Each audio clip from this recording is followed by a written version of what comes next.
Hi friends! Thanks for tuning in. If you like this video, please give it a like, comment below, and take a moment to subscribe to our channel.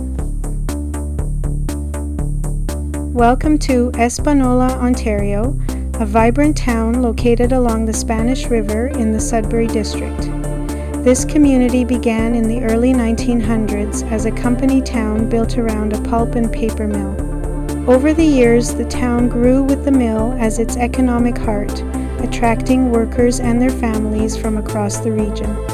Surrounded by forests, rivers, and lakes, the town is a gateway to outdoor adventures in northern Ontario.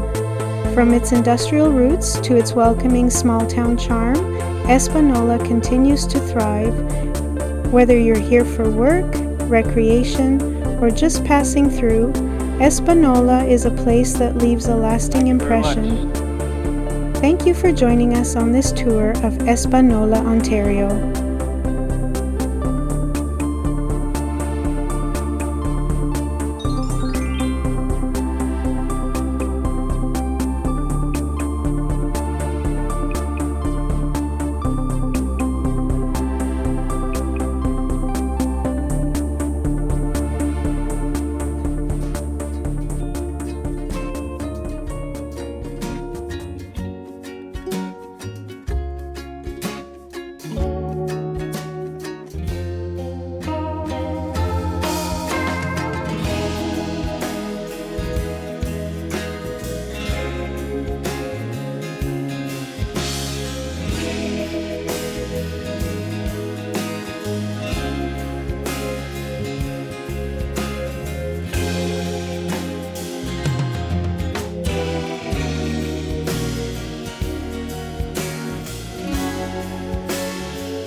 Thanks for watching!